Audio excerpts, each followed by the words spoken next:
उसको अक्सर फोन तो दिया अच्छा होना चाहिए ना।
ओके, तो मेरा आवाज आ रहा है?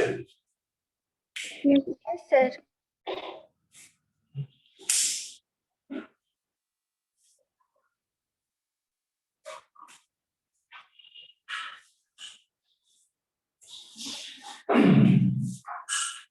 तो मैं आपको एप्लीकेशन पढ़ा रहा था और जस्ट एक मिनट चाहिए, कुछ दिया हुआ है।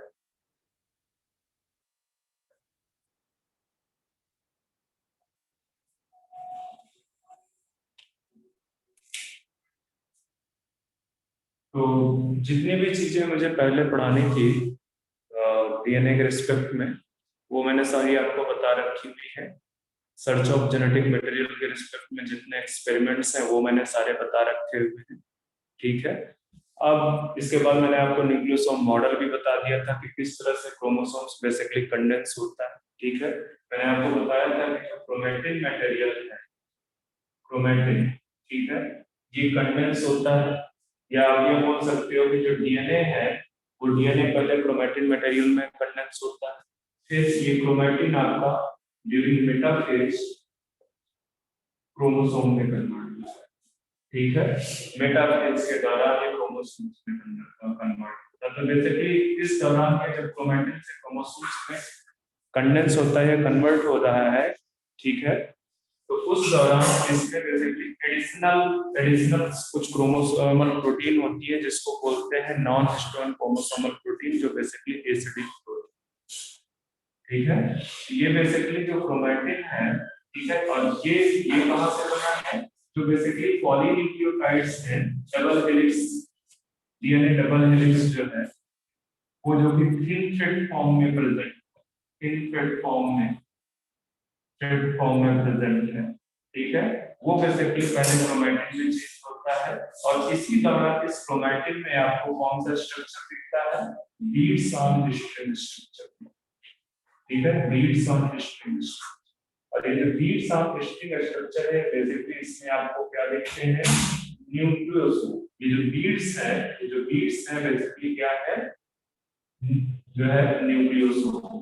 ये जो लीड्स है ये न्यूक्लियोसोम, ठीक है। इस तरह से मैंने बताया था ये हिस्टोन ऑक्टामर है, हिस्टोन ऑक्टामर से इस तरह से डीएनए रैप किया हुआ है, ठीक है। इस डीएनए की लेंथ जो है वो 200 बेस पेयर है।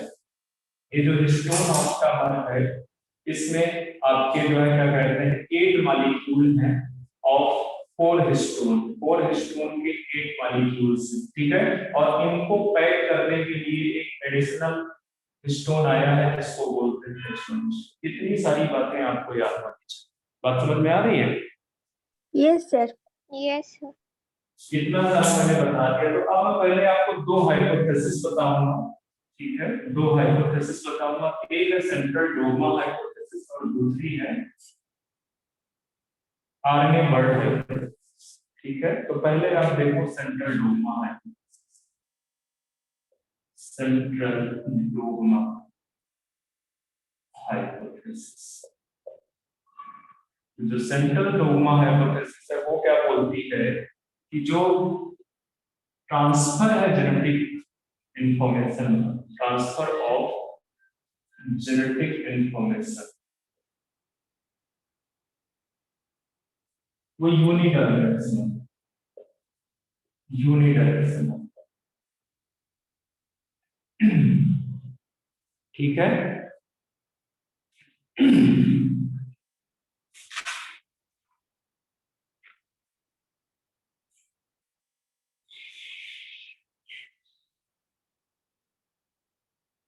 ये इसको ट्रांसफर मत कर, फ्लो, फ्लो ऑफ जेनेटिक, ठीक है। वो यूनिडायरेक्शनल है। कैसे यूनिडायरेक्शनल है? डीएनए है, ठीक है, डीएनए आपका जेनेटिक मटेरियल था, डीएनए से आरएनए बनता है। कौन सा आरएनए बनता है? बेसिकली एमआरएनए बनता है, एमआरएनए, ठीक है। और एमआरएनए किस फॉर्म में एक्सप्रेस करता है अपने आप को? प्रोटीन के फॉर्म में एक्सप्रेस करता है। ये जो फ्लो है बेसिकली जेनेटिक इंफॉर्मेशन का, वो एक यूनिडायरेक्शनल, एक यूनिडायरेक्शनल, बात समझ में आ रही है? फिर इसमें जो है क्या कहते हैं, एक और चीज देखो कि डीएनए अपने आप को कॉपी कर सकता है, डीएनए अपने आप को खुद से कॉपी कर सकता है, तो इस प्रोसेस को बोलते हैं रेप्लिकेशन। डीएनए से डीएनए के कॉपी होने की प्रोसेस को क्या बोलते हैं? रेप्लिकेशन। डीएनए से मैसेंजर आरएनए या अदर आरएनए के बनने की प्रोसेस को क्या बोलते हैं? Transcription, transcription. और मैसेंजर आरएनए से प्रोटीन बनने की जो प्रोसेस है उसको बोलते हैं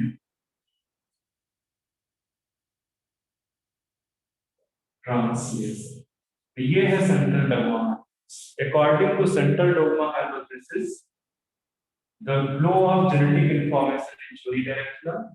मतलब क्या होगा? डीएनए से मैसेंजर आरएनए बनेगा, और अदर आरएनए भी बोल सकते हो, पर क्योंकि मैसेंजर आरएनए से ही अदर प्रोटीन्स बनती है, जो प्रोटीन्स बनती है मैसेंजर आरएनए से ही बनती है, अदर आरएनए से नहीं बनती है, ठीक है। बट ये जो प्रोसेस है ट्रांसक्रिप्शन, वो जरूर आप बोल सकते हो कि डीएनए से आरएनए बनने की प्रोसेस को ट्रांसक्रिप्शन बोलते हैं। क्योंकि यहाँ पे हमें सिर्फ एमआरएनए के बारे में ही बात करनी है, तो इसलिए मैंने एमआरएनए लिखा, ठीक है। तो central dogma hypothesis basically proposed by क्रिक, ठीक है। सेंट्रल डोग्मा हाइपोथेसिस जो है क्रिक ने प्रपोज की। सर वो एमआरएनए से रिवर्स ट्रांसक्रिप्टेशन से डीएनए यूज मानते हैं। वो पहले बच्चे जितना बता रहा हूं उस पे कंसंट्रेट नहीं करते। मुझे पता है कि क्या चीज है क्या चीज नहीं, मैं सब बताऊंगा आपको, बट आप जितना बता रहा हूं उस पे कंसंट्रेट करो। Sorry sir.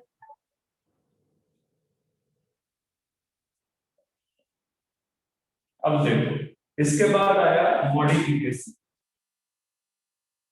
मॉडिफिकेशन ऑफ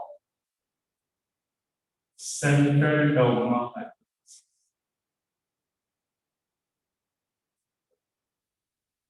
क्यों मॉडिफिकेशन आया? क्योंकि ये जो सेंट्रल डोग्मा हाइपोथेसिस था, इसका एक्सेप्शन, इसका एक्सेप्शन, क्या एक्सेप्शन था इसका? सेंट्रल डोग्मा हाइपोथेसिस का एक्सेप्शन थे वायरसेस, स्पेशली कौन से? आरएनए वायरस, आरएनए, ठीक है। आरएनए वायरस बेसिकली इसके एक्सेप्शन, ठीक है। मतलब ऐसे आरएनए जिनका जेनेटिक मटेरियल क्या है? आरएनए, ठीक है। तो वहां पे किस तरह से होगा, वहां पे किस तरह से होगा, तो थोड़ा सा मॉडिफिकेशन हुआ, इसी फ्लो को आपको बनाना है। जस्ट बना देता हूं स्टोरेज करके, इसके बाद इसमें थोड़ा चेंज कर,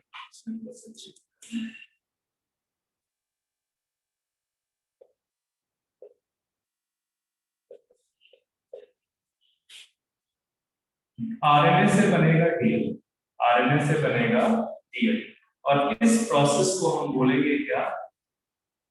रिवर्स ट्रांसक्रिप्शन, ठीक है। इस प्रोसेस को हम क्या बोलेंगे? रिवर्स ट्रांसक्रिप्शन, आरएनए से जो डीएनए बनेगा, ठीक है। और फिर डीएनए से बनेगा एमआरएनए, ठीक है, डीएनए से बनेगा एमआरएनए। इसको किस तरह से कर सकते हैं? डीएनए से बनेगा आपका, या आप ऐसे करो इसको सेपरेट ही करो, सेपरेट, mRNA, ठीक है। और फिर mRNA से बनेगा क्या,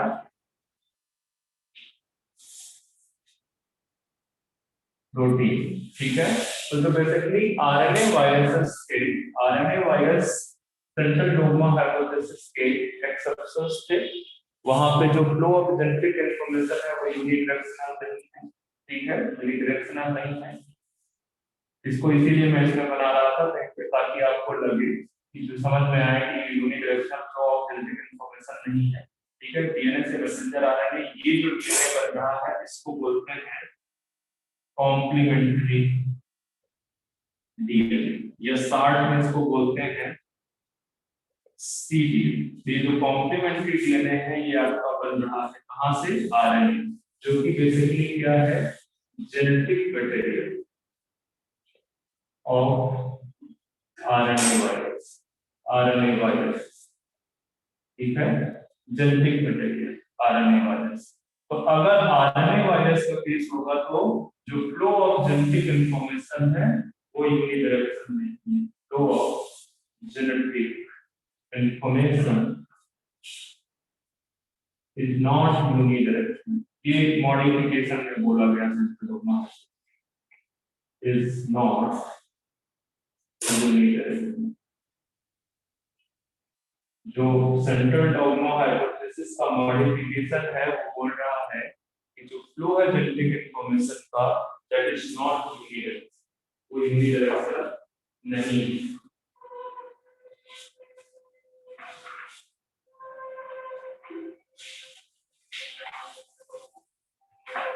मेरी आवाज सुनाई दे रही है? Yes, sir. Yes, sir.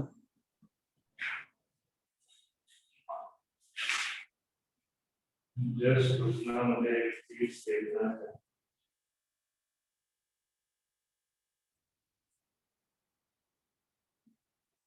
चलो बाकी सारी चीज तो मैंने बता दी है।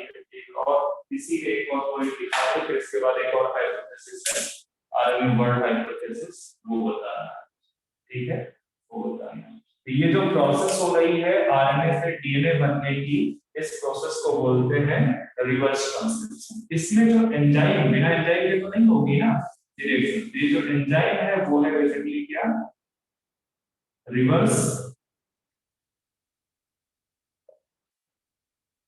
ट्रांसक्रिप्टेज। ये रिवर्स ट्रांसक्रिप्टेज है जो आरएनए से डीएनए बनाती है। और ये किस टाइप की एंजाइम है, ये एंजाइम है RNA dependent DNA polymerase, RNA dependent DNA polymerase, ठीक है। ध्यान में रखना कि रिवर्स ट्रांसक्रिप्टेज जो है वो आरएनए से डीएनए बनाती है, आरएनए से डीएनए की कॉपी करती है, और वो भी कौन सा डीएनए बच्चे, ये भी ध्यान रखना, कौन सा डीएनए, कॉम्प्लीमेंट्री, उसको बोलते हैं रिवर्स ट्रांसक्रिप्टेज, वो आरएनए डिपेंडेंट डीएनए, ठीक है, आरएनए डिपेंडेंट डीएनए पॉलीमरेज। जो आपका डीएनए पॉलीमरेज मतलब जो आपने पहले देखा है डीएनए से आरएनए या एमआरएनए बनने को, तो यहाँ पे जो एंजाइम आएगी वो आएगी डीएनए पॉलीमरेज। और वो किस टाइप की डीएनए पॉलीमरेज है, DNA dependent DNA polymerase, DNA dependent DNA polymerase. क्यों, क्योंकि वो जो टेम्पलेट यूज करती है, जिसको as a parent strand use कर रही है, जिससे डॉटर स्ट्रैंड बना रही है, वो basically DNA as a template use करती है, तो इसको बोलते हैं डीएनए डिपेंडेंट डीएनए पॉलीमरेज, ठीक है, डीएनए डिपेंडेंट डीएनए पॉलीमरेज। तो अब मैं आपको एक डेफिनेशन दिखा देता हूं, वो है रिवर्स ट्रांसक्रिप्शन। जो प्रोसेस दिखाया, हालांकि ना भी लिखाओ तो काम चल जाएगा, बट फिर भी मैं लिखा रहा हूं, ठीक है, रिवर्स ट्रांसक्रिप्शन। जो रिवर्स ट्रांसक्रिप्शन, मुझे आवाज आ रही है कहीं से, रिवर्स ट्रांसक्रिप्शन जो है इसको किसने डिस्कवर किया था, discovered by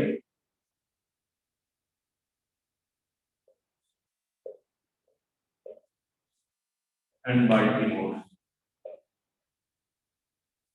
in Ross sarcoma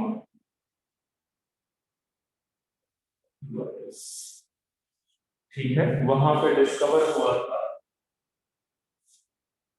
और सिंपल सी प्रोसेस है जो मैंने अभी आपको बताया कि जो आरएनए है वो जेनेटिक मटेरियल है। बेसिकली आरएनए जो जेनेटिक मटेरियल है उससे कॉम्प्लीमेंट्री डीएनए या डीएनए बनने की जो प्रोसेस है उसी को बोलते हैं रिवर्स ट्रांसक्रिप्शन, उसी को बोलते हैं रिवर्स।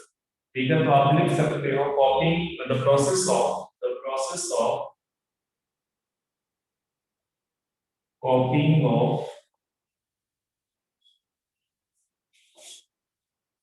cDNA में पहले नाम लिखा रखा हूं, कॉम्प्लीमेंट्री डीएनए में बाद में लिखा हूं। The process of कॉपिंग of cDNA from RNA is known as reverse transcription। तो ये आप ध्यान। Sir hello sir. हाँ हाँ बोलो। सर वो क्या लिखे है सर? ROU सार्कोमा के पहले रॉस ओके सर। एक वायरस का नाम है Ross sarcoma virus. Okay sir.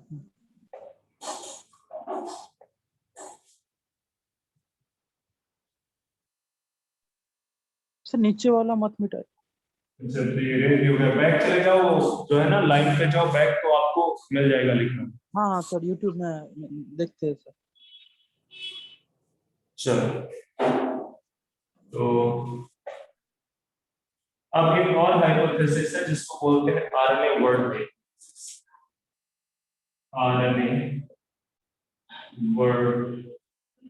Hypothesis. अब आरएनए वर्ल्ड हाइपोथेसिस क्या बोलता है कि वो, जैसे हम जानते हैं कि मोस्ट ऑफ द ऑर्गेनिजम्स में जो जेनेटिक मटेरियल की तरह काम कर रहा है वो डीएनए, ठीक है। बट आरएनए वर्ल्ड हाइपोथेसिस ये बताती है कि जो फर्स्ट जेनेटिक मटेरियल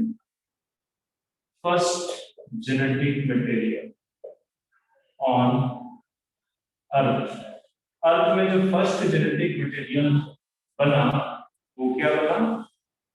आरएनए, ठीक है, आरएनए। और फिर आरएनए के केमिकल मॉडिफिकेशन से क्या बना? डीएनए। और डीएनए क्यों बना पहले भी बता चुका हूं, इट इज मोर स्टेबल, ठीक है। एक तो ये ज्यादा स्टेबल है, ठीक है, या सिर्फ इसमें लिख दो कि डीएनए ज्यादा स्टेबल है, इसकी वजह से बेसिकली ये मोस्ट ऑफ द ऑर्गेनिज्म में, या इस तरह से लिख दो कि रिप्लेस्ड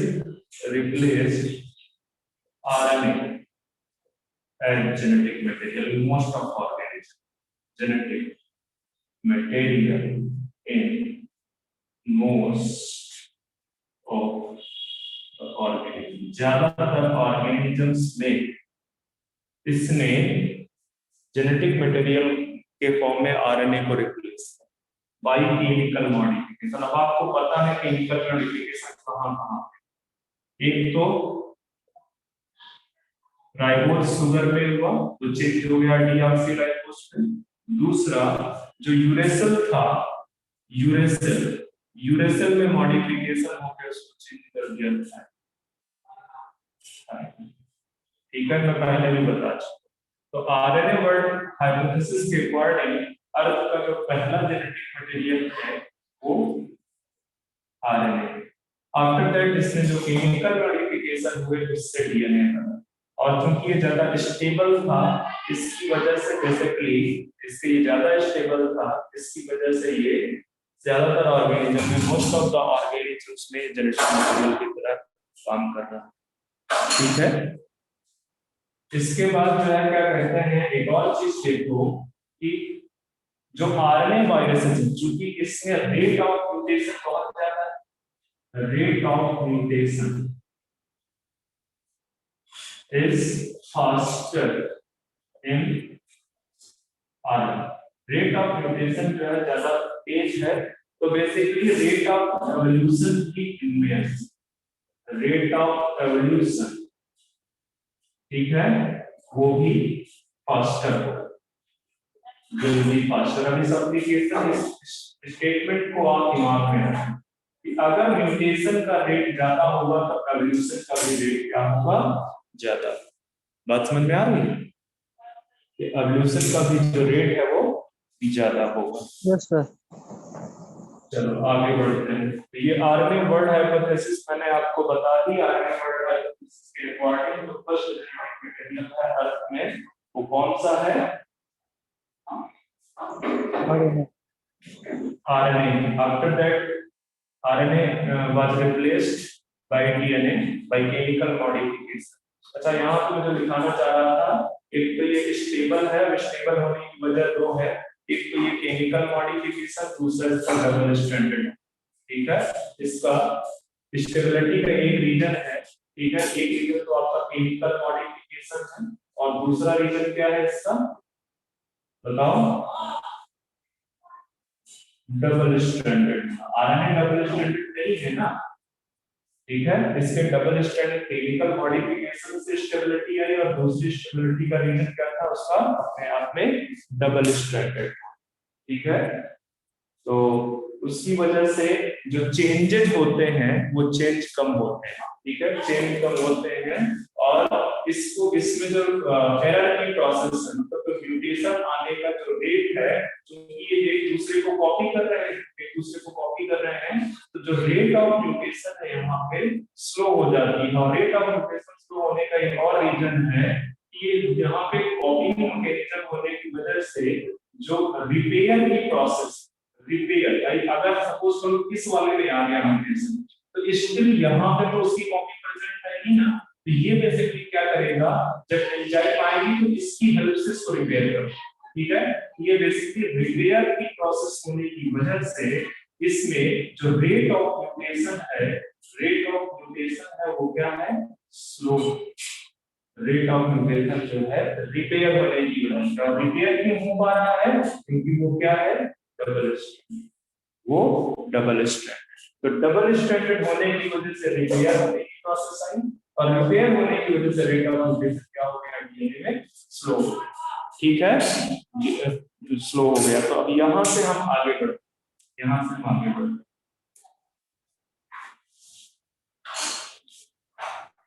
इरेज कर दूं इसको मैं, नो सर, नीचे वाला मत करिए। नहीं नहीं, नीचे नीचे नीचे वाला, ऊपर वाला कर दीजिए सर। चलो ऊपर वाला।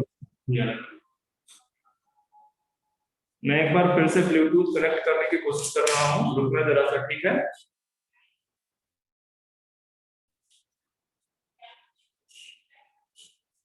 मुझे बताना, अभी मैं पूछूंगा, मैं एक बार ब्लूटूथ कनेक्ट करने की कोशिश कर रहा हूं।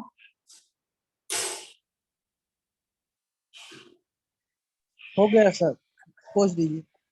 हो गया? हाँ सर। अरे मैं कुछ और पूछ रहा हूँ, रुको।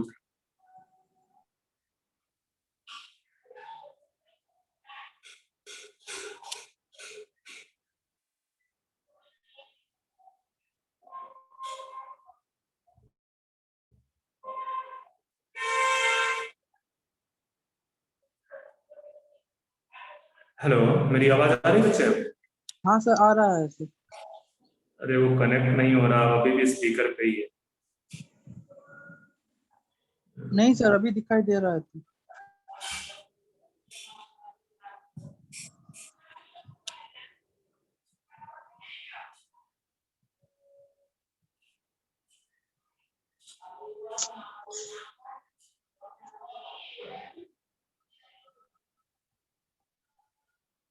हेलो, हाँ सर। हाँ सर, सुनाई दे रहा है। चलो कोई दिक्कत नहीं है ये। चलो तो अब हम आगे बढ़ते हैं, यहाँ से आगे बढ़ते हैं तो सबने खत्म कर ली। अब आएंगे हम रेप्लिकेशन प्रोसेस। मेन प्रोसेस आपको पढ़नी है यहाँ इस चैप्टर में। आपको 3 प्रोसेस पढ़नी है, बेसिकली इंपॉर्टेंट प्रोसेस है। सबसे पहली जो प्रोसेस मैं पढ़ाने जा रहा हूँ वो है रेप्लिकेशन। ये फर्स्ट प्रोसेस, ठीक है, रेप्लिकेशन। तो सबसे पहले हम डिफाइन कर लेते हैं कि process of formation of DNA from DNA ठीक है, with the help of enzyme कैसे लिखना है तो DNA from DNA is known as replication, उसको हम बोलते हैं replication। मतलब कहने का ये सपोज कर लो आपका एक डीएनए का स्ट्रैंड है, ठीक है, ये डीएनए का स्ट्रैंड है, इससे इसकी कॉपी तैयार हो जाना, इसका डॉटर स्ट्रैंड का इस तरह से तैयार हो जाना, इस तरह से, ठीक है, इसको क्या बोलेंगे इस प्रोसेस को? रेप्लिकेशन, ठीक है, रेप्लिकेशन। ओके, तो रेप्लिकेशन जब ये हुआ कि डीएनए अपनी कॉपी करता है, ठीक है, डीएनए जो है अपना एक डाटा स्ट्रैंड करने तैयार करने की, प्रिपेयर करने की, सिंथेसाइज करने की कैपेबिलिटी रखता है। तो ये सोचा गया कि किस तरह से बेसिकली डीएनए अपनी जो है प्रोसेस को कॉपी करता होगा, अपनी जो है अपने आप को किस तरह से कॉपी करता होगा। तो बहुत सारी हाइपोथेसिस है, बहुत सारी हाइपोथेसिस है, पर जो मोस्ट एक्सेप्टेड हाइपोथेसिस है, जो एक्सपेरिमेंटली प्रूफ हाइपोथेसिस है, वो डीएनए फॉर्मेशन के लिए सेमी कंजर्वेटिव मोड, ठीक है, सेमी कंजर्वेटिव मोड, ठीक है, ये हाइपोथेसिस है, ठीक है, कि जो डीएनए का रेप्लिकेशन है वो किस तरह से है, सेमी कंजर्वेटिव, ठीक है, सेमी कंजर्वेटिव। अब इस सेमी कंजर्वेटिव जो मोड है डीएनए फॉर्मेशन का, उसका जो हाइपोथेसिस ध्यान रखना मैं जो बोल रहा हूं, हाइपोथेसिस वाज गिवन बाय, किसने दिया? Watson and Christie. Hypothesis Watson and Christie. इसका एक्सपेरिमेंटल प्रूफ किसने दिया? मिचेल्सन एंड स्टॉल, प्रोकैरियोट्स, ठीक है, मिचेल्सन एंड स्टॉल ने प्रोकैरियोट्स में इसका हाइपोथेटिकल प्रूफ, ठीक है। अब इसको मैं थोड़ा सा देख लूं, मैं ऊपर से बनाऊंगा। सेमी कंजर्वेटिव मोड है, बेसिकली सेमी कंजर्वेटिव मोड की जो हाइपोथेसिस है, the hypothesis was proposed by Watson and Crick, ठीक है, एंड एक्सपेरिमेंटली प्रूव्ड बाय, किसने एक्सपेरिमेंटली प्रूव किया? कहां पे प्रूव है वो आप लोग? Nicholson and Stahl in E. coli.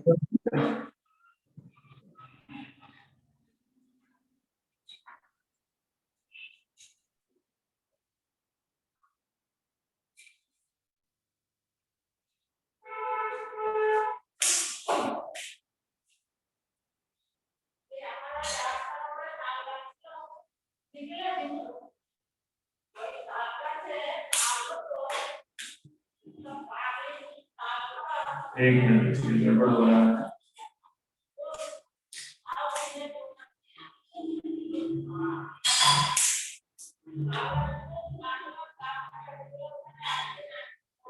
ये जो पैरेंटल स्ट्रैंड है, ये जो है, ये तो पैरेंटल स्ट्रैंड है, पैरेंटल स्ट्रैंड आप अपने एनसीईआरटी में देखोगे, फिजिकल में स्ट्रक्चर बना हुआ है, और ये जो है, ये क्या है? ये डाटा स्ट्रैंड। बच्चे एक मिनट देना मुझे, एक मिनट आप दो, मुझे ना थोड़ा डिस्टर्बेंस हो रहा है, जस्ट मुझे एक बार इसको जो है ना उससे अटैच करने दो, इसको उससे अटैच करने दो ब्लूटूथ से।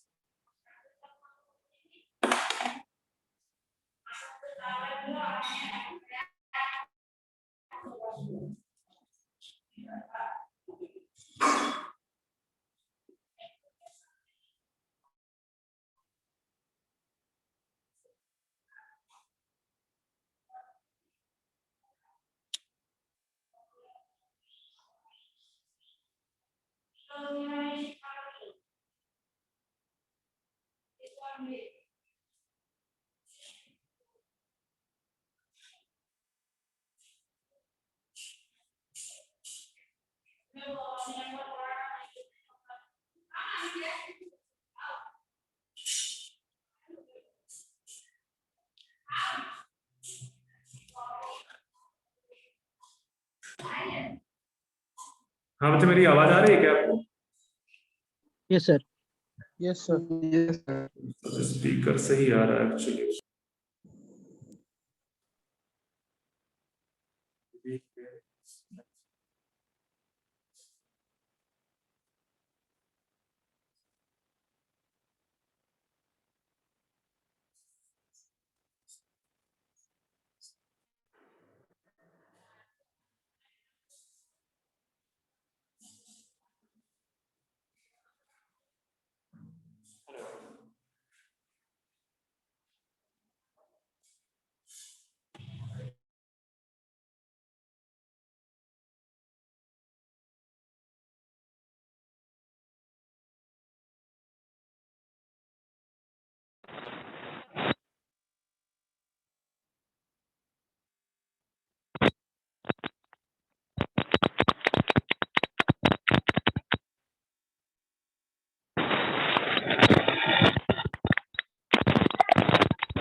हेलो, हाँ सर, आवाज आ रहा है।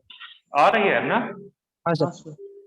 चलो ठीक है, आगे बढ़ते हैं। थोड़ा डिस्टरबेंस हो रहा था एक्चुअली मुझे ना, तो चलो ठीक है। तो ये चीज आपको समझ में आ गई कि ये आपका पूरा का पूरा पेरेंटल वो है, डीएनए है। अब जब इसकी रेप्लिकेशन होगी तो ये पहले सेपरेट होंगे, और जब सेपरेट होंगे तो यहाँ पे एक पाथ बनना स्टार्ट होगा, और वहां से फिर एंजाइम की हेल्प से जो है डॉटर स्ट्रैंड की सिंथेसिस होगी। तो ये जो है, मतलब अगर इसको मैं और सेपरेट कर दूं, सपोज कर लो इसको मैं और बिल्कुल से सेपरेट कर देता हूँ, ये आपका एक सेपरेट हो गया, ये दूसरा स्ट्रैंड सेपरेट हो गया, दोनों पेरेंटल स्ट्रैंड है। और यहाँ से बेसिकली इस तरह से, यहाँ से इस तरह से बेसिकली डाटर जो है डाटर बन गया। तो ये हाइब्रिड जो बना है, ठीक है, इसका एक स्ट्रैंड, मतलब ये एक बना, एक ये दूसरा बना, इसका एक स्ट्रैंड बेसिकली क्या है, पेरेंटल है, और दूसरा स्ट्रैंड इसका क्या है, ठीक है, मतलब दोनों के दोनों जो हाइब्रिड डीएनए हैं उसमें से एक उनका पेरेंटल स्ट्रैंड है, और दूसरा उनका जो है न्यू स्ट्रैंड है या डॉटर स्ट्रैंड। ठीक है, एक पेरेंटल स्ट्रैंड है, दो जो डीएनए बने हैं उसमें से एक पेरेंटल है और एक क्या है, न्यू स्ट्रैंड। ठीक है, तो ये जो मोड आपको दिख रहा है, ये जो मोड दिख रहा है, इस मोड को क्या बोलते हैं, सेमी कंजर्वेटिव। सेमी का मतलब आधा, और कंजर्व का मतलब पेरेंट स्ट्रैंड को हाफ उसमें कंजर्व रखता है। ठीक है, मतलब half of the parent strand will conserve and remaining half will be new strand, remaining half will be new strand. ठीक है, तो इसी वजह से इसको बोलते हैं सेमी कंजर्वेटिव, कि पेरेंट वाला जो है उसका 50% पार्ट जो है पेरेंट वाले का वो कंजर्व रहता है, और नेक्स्ट 50% पार्ट जो है न्यू बनता है। बात समझ में आ रही है? हेलो, हाँ सर। ठीक है, आगे बढ़ते हैं। तो semi conservative mode of replication है। अब इसका मैं एक्सपेरिमेंटल प्रूफ देने जा रहा हूँ। अभी अभी मैंने बताया कि hypothesis was provided by Watson and Crick, और कब प्रोवाइड की थी, जब उन्होंने अपना डबल हेलिक्स मॉडल दिया डीएनए का। ठीक है, डीएनए का जब डबल हेलिक्स मॉडल दिया तो उसके इमीडिएट बाद ही उनको ये समझ में आ गया था कि ये बेसिकली जो डबल हेलिक्स है, दोनों जो स्ट्रैंड्स हैं, ये डेफिनेटली चूंकि इनमें कॉम्प्लीमेंट्री पेयरिंग होती है, उनके दोनों स्ट्रैंड में कॉम्प्लीमेंट्री पेयरिंग होती है। इसका मतलब है कि जब ये अपने आप को कॉपी करता होगा, डीएनए से डीएनए कॉपी होता होगा, तो इन्हीं सेपरेट स्ट्रैंड से कॉपी होता होगा। तो उन्होंने तुरंत बोला, आप अगर अपने एनसीईआरटी में रीड करोगे तो वहां पे एक स्टेटमेंट लिखा हुआ है कि वाटसन एंड क्रिक का जो पब्लिकेशन था, जो रिसर्च पेपर था, उसमें उन्होंने क्या लिखा है, इट हैज नॉट एस्केप्ड और notice that the speculation, the specific pairing we have postulated immediately suggest a possible copying mechanism for the genetic material. ठीक है, for the genetic material। तो ये स्टेटमेंट ओरिजिनल पेपर में उन्होंने दिया। ठीक है, ओरिजिनल पेपर में दिया था। तो हाइपोथेसिस बता दिया। अब मैं आपको आगे ले चलता हूँ, कहाँ पे, experimental proof. Experimental proof for semi conservative mode of DNA replication. इसके पहले कई सारी हाइपोथेसिस आ गई थी, ठीक है, हमें उससे मतलब नहीं है, हमें मतलब नहीं है, हमको सिर्फ जो हो रहा है हम सिर्फ उसी के बारे में बात करें, ठीक है। तो ये 1958 में दो साइंटिस्ट थे, एक थे मैथ्यू मिशेल्सन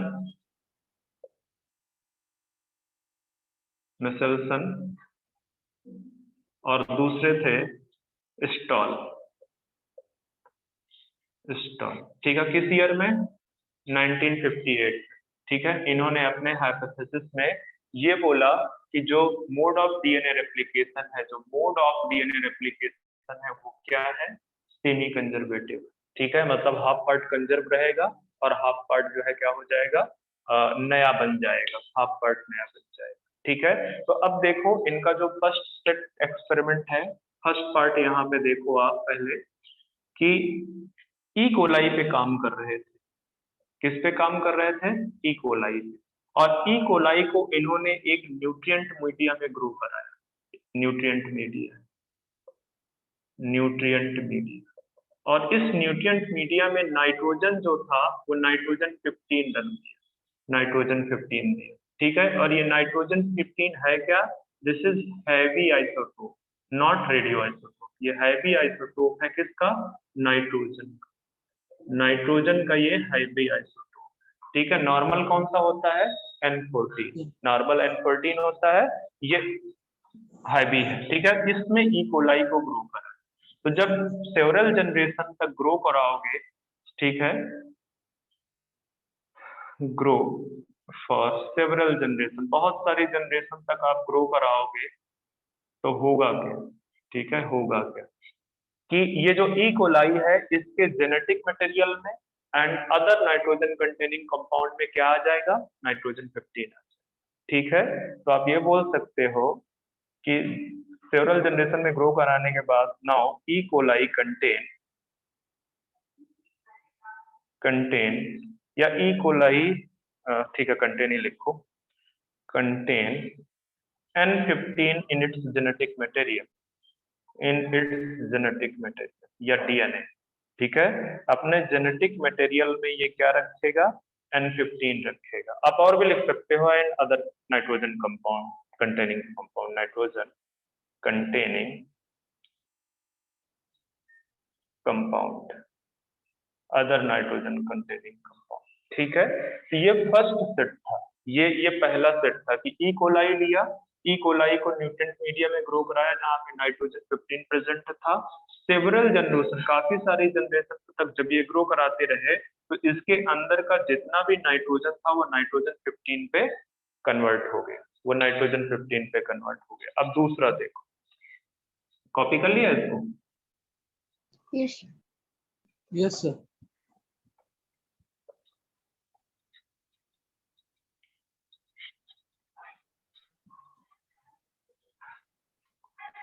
ओके, तो सेकंड में क्या होगा कि इस सेकंड में ये जो आपने ई कोलाई को नाइट्रोजन 15 पे ग्रो कराया था, उस ई कोलाई को पिक किया, वहां से उस ई कोलाई को पिक किया और उठा के कहाँ पे डाल दिया? ऐसे मीडिया में जहाँ पे N14 प्रेजेंट था, ठीक है। N14 कंटेनिंग नॉर्मल है, न्यूट्रिएंट मीडियम कंटेनिंग न्यूट्रिएंट, ठीक है। अब आपको एक्सपेरिमेंट को मॉनिटर करना है, यहाँ पे जो ई कोलाई डाला है अभी आपने, यहाँ पे जो ई कोलाई आपने डाला है उसके अंदर कौन सा नाइट्रोजन प्रेजेंट है? नाइट्रोजन 15 प्रेजेंट है, ठीक है, उसके अंदर नाइट्रोजन 15 प्रेजेंट है। अब देखना, मैं नोट डाल रहा हूँ ताकि आपको एक चीज समझ में आए। इस एक्सपेरिमेंट को यहीं पे रोक लो, कहीं पे नोट डाल के लिखो, कहीं पे नोट डाल के आप लिखो कि जो N15 and N14 can be separated, इनको आप सेपरेट कर सकते हो by caesium chloride density gradient centrifugation, ये सेंट्रीफ्यूगेशन का एक टाइप है, ठीक है, डेंसिटी ग्रेडियंट सेंट्रीफ्यूगेशन या सेंट्रीफ्यूज लिख दो, ठीक है, सेंट्रीफ्यूज, सेंट्रीफ्यूज ये स्पेशल टाइप, ठीक है। सीजियम क्लोराइड ये डेंसिटी ग्रेडियंट जो है, डेंसिटी ग्रेडियंट सेंट्रीफ्यूगेशन या डेंसिटी ग्रेडियंट सेंट्रीफ्यूज, बेसिकली उसमें सीजियम क्लोराइड यूज किया जा रहा है, ठीक है। ये on the basis of density of different chemicals उनको सेपरेट कर देता है, उनको अलग अलग कर देता है। तो ये जो सीजियम क्लोराइड है ये बेसिकली नाइट्रोजन 15 और नाइट्रोजन 14 को अलग अलग कर सकता है, उनको क्या कर सकता है, अलग अलग कर सकता है, ठीक है। तो अब आपको समझ में ये आया होगा कि मैं क्यों बता रहा हूँ यहाँ पे, क्यों, क्योंकि हमको इनको सेपरेट आउट करना पड़ेगा ताकि हम ये बता सके कि जो है, जो नया डीएनए बन रहा है वो किस प्रपोर्शन में बन रहा है, किस प्रपोर्शन में। Semi conservative mode of replication को आपको क्या करना है, प्रूव करना है। तो आपको ये पता, ये तो होना चाहिए ना कि आप इन दोनों को जब सेपरेट कर पाओगे, एक डेफिनेट प्रपोर्शन उनका जान पाओगे हर एक जनरेशन में, तभी बोल पाओगे कुछ कि सेमी कंजर्वेटिव बन रहा है क्या बन रहा है, ठीक है। तो ये चीज आप दिमाग में रखो, ठीक है। अब सेकंड सेट ऑफ एक्सपेरिमेंट मैंने बोल रहा हूँ कि ये जो ई कोलाई है जिसके अंदर नाइट्रोजन 15 प्रेजेंट है, उसको उठा के N14 कंटेनिंग मीडिया में डाला, ठीक है। अब आप क्या करोगे, इसको फर्स्ट जनरेशन पे, इसको फर्स्ट जनरेशन पे देखो, फर्स्ट जनरेशन, और फर्स्ट जनरेशन में देखो, पहले इस वाला ई कोलाई का मैं पिक्चर बना देता हूँ। ये मान लो कि ये उसका डीएनए है जिसके दोनों स्ट्रैंड में N15 प्रेजेंट है, जिसके दोनों स्ट्रैंड में क्या प्रेजेंट है, N15 प्रेजेंट, ठीक है। तो नेक्स्ट में क्या होगा, जब इसका कॉपी होगा, इनका रेप्लिकेशन होगा फर्स्ट जनरेशन में, ठीक है, फर्स्ट जनरेशन में। अच्छा एक और चीज देखो, डेंसिटी ग्रेडियंट के लिए जो ट्यूब है, डेंसिटी ग्रेडियंट के लिए जो ट्यूब आपने लगा रखी है सेंट्रीफ्यूगेशन के लिए, वहां पे जब आपने ई कोलाई नाइट्रोजन जो है, ये वाला ई कोलाई नाइट्रोजन 15 वाला, बेसिकली ई कोलाई को जब आपने उसका डीएनए को जब उसको सेंट्रीफ्यूज किया तो वहां पे एक बैंड आया, इस तरह एक बैंड आया, ठीक है। और इस बैंड को बोला गया, क्योंकि इसमें सिर्फ N15 डीएनए था, इसमें सिर्फ N15 डीएनए था और ये हैवी है, तो ये हैवी बैंड बना, इसको क्या बोल दिया गया कि ये हैवी बैंड, ठीक है, ये हैवी बैंड, ठीक है। अब ये सिनेरियो इसका, ये जो आपका बना हुआ है यहाँ पे, ये यहाँ पे मैंने यहाँ शो कर। नेक्स्ट जब फर्स्ट जनरेशन होगा, इसका जो कॉपी होगा तो ये सेपरेट करेंगे, ये दोनों के दोनों पेरेंट स्ट्रैंड इस तरह से सेपरेट कर जाएंगे, इस तरह सेपरेट कर जाएंगे, और इनके साथ में एक नया पेरेंटल कह रहा हूँ, नया स्ट्रैंड बनेगा, इस तरह नया स्ट्रैंड। तो ये देखो, ये दोनों हाइब्रिड हो गए कि नहीं, अब हैवी तो प्योर रहा नहीं, अब हाइब्रिड हो गए, ठीक है। तो जब आप इसको यहाँ पे आप जब इसको देखोगे, सेंट्रीफ्यूगेशन में लगाओगे इसको, सीजियम क्लोराइड डेंसिटी ग्रेडियंट से सेंट्रीफ्यूगेशन में, तो यहाँ पे आपको दो बैंड नजर आएंगे, यहाँ पे आपको दो बैंड नजर आएंगे, सॉरी दो बैंड बोल रहा हूँ, एक बैंड नजर आएंगे, एक, क्योंकि ये दोनों अभी हाइब्रिड, ये दोनों क्या है, ये दोनों हाइब्रिड, ठीक है। तो एक बैंड नजर आएगा, एक बैंड, ये यहाँ पे मैं बना दूं, ये यहाँ पे ये एक बैंड है, और ये किस तरह का है, ये इंटरमीडिएट बैंड, इसमें सिर्फ N15 है, इसमें N15 और N14 दोनों है, तो इसीलिए इंटरमीडिएट बना रहा है, ठीक है। ये वाला जो है N15 है और ये वाला N14 है, तो इंटरमीडिएट बनाया। फिर नेक्स्ट जनरेशन पे आप अगर इसको कॉपी कर लिए हो तो इरेज करो जरा,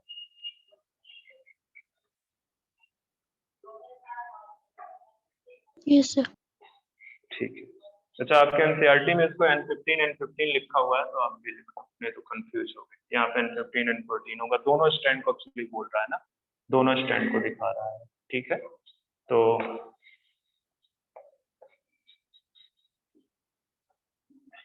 जो सेकंड जनरेशन होगा,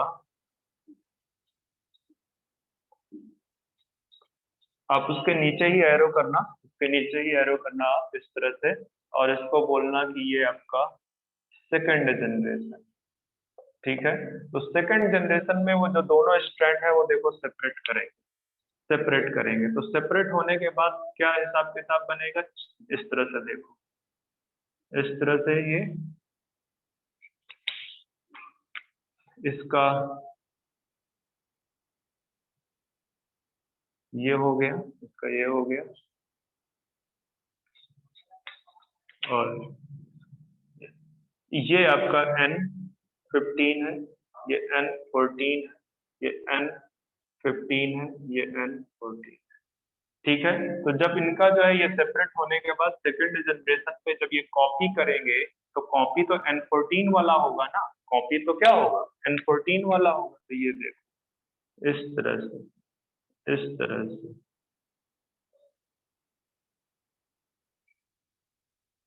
इस तरह से ये बन गए। अब देखो यहाँ पे क्या है, यहाँ पे क्या है कि ये और ये दोनों हाइब्रिड, ये और ये दोनों हाइब्रिड, और ये दोनों कंप्लीटली न्यू है, कंप्लीटली न्यू है। ठीक है। तो जब आप इसका डेंसिटी ग्रेडियंट परफॉर्म करोगे, इसका डेंसिटी ग्रेडियंट परफॉर्म करोगे तो कितने बैंड आएंगे यहाँ से? 2 बैंड्स आएगा सर। 2 बैंड आएगा। एक तो इंटरमीडिएट आएगा इस तरह से, मैंने कौन सा कलर दिया था, ब्लैक, ब्लैक ही दिया होगा। हाँ सर। एक आपका इंटरमीडिएट आएगा, ठीक है, और दूसरा आपका कौन सा आएगा, लाइट आएगा। ठीक है, दूसरा आपको लाइट आएगा इस तरह, ठीक है, इस तरह से लाइट आएगा। ये जो दोनों हैं, ये इन दोनों में क्या प्रेजेंट है, इसमें भी N14 और इसमें भी N14, ठीक है, और यहाँ पे N14 और यहाँ पे भी N14, ठीक है। तो ये तो इंटरमीडिएट बने और ये कंप्लीटली लाइट बने। तो कितने बैंड आए यहाँ पे, ये N14 और N14 का है, और जबकि ये N15 एंड N14 का है। तो जो प्रपोर्शन है, ठीक है, लाइट एंड हैवी बैंड का जो प्रपोर्शन है वो क्या है बेटा, 1:1 का है। या तो ये आप बोल सकते हो कि they are present in equal frequency, और इक्वल फ्रीक्वेंसी कब पॉसिबल है, जब इनका जो रेप्लिकेशन हो, वो कैसा हो, सेमी कंजर्वेटिव मोड में हो। ठीक है। तो ये इंडिकेट कर रहा है, ये इंडिकेट मत लिखो, प्रूफ लिखो, proof semi conservative mode of replication, अब आपका ये काम है कि इसको एक और जनरेशन पे ले जाओ, इसको थर्ड जनरेशन पे ले जाओ, फिर देखो कितना प्रपोर्शन आ रहा है, फिर इसको फोर्थ जनरेशन पे ले जाओ, फिर देखो कितना प्रपोर्शन आ रहा है। ठीक है, थर्ड पे ले जाओगे तो क्या होगा, ठीक है, ये दो तो अपना सीधे सीधे नया बनाएंगे, N14 वाला बनाएंगे। यहाँ पे ये जो 2 बच्चे थे, इनमें से 2 आपके नए बनेंगे और 2 पुराने रह जाएंगे। मतलब जो 8 कॉपी बन रही है, जो 8 कॉपी बन रही है, उसमें से 2 हाइब्रिड होंगे। नेक्स्ट में थर्ड जनरेशन की बता रहा हूँ, उसमें से 2 हाइब्रिड होंगे, ठीक है, और रिमेनिंग 6 क्या हो जाएंगे, न्यू हो जाएंगे, ठीक है।